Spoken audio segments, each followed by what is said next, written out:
తూర్పు గోదావరి జిల్లా కొత్తరంగ గ్రామంలో ఏం చేసి ఉన్న సయ్యద్ అహ్మద్ అలీ షా ఖాదర్ వలీ బాబా గారి గంధోత్సవం ఈ రోజున అతి వైభవంగా జరుగుతున్నది. ఈ కార్యక్రమంలో ఏర్పాటు చేసిన అన్ని కార్యక్రమాలు దిగ్విజయంగా జరుగుతున్నాయి.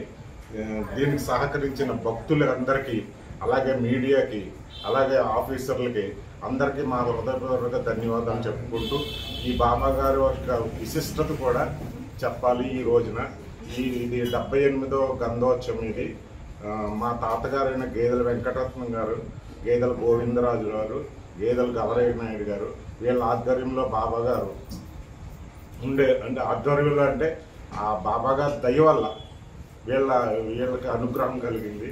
అక్కడ నుండి మా ఇంటి దగ్గర జెండా స్తంభం వద్ద కూర్చునేవారు. అక్కడ నుండి మా తాతగారులు అందరూ సేవ చేసుకునేవారు ఈ బాబా గారికి. మా తాతగారైన గేదెల వెంకటరత్నం గారు అక్కడ దర్గా నిర్మించాలని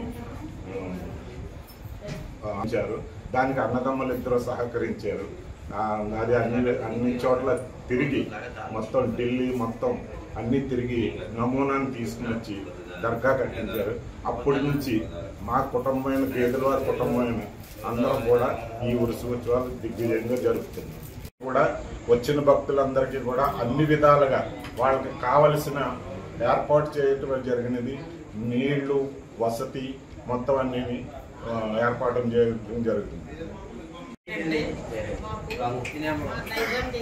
నల్లగొండ తాలూకా గొల్లేపల్లి గ్రామం నుండి వచ్చారు. బాబా గారికి విశిష్టత అంటే మా తాతయ్య గారి ముగ్గురు అన్నదమ్ములు వెంకటరత్నం, గోవిందరావు, తాతారావు గారు. వీడి సేవ పొలాలలోకి వెళ్తేనప్పుడు బాబా గారు పడుకుని ఉన్నారు.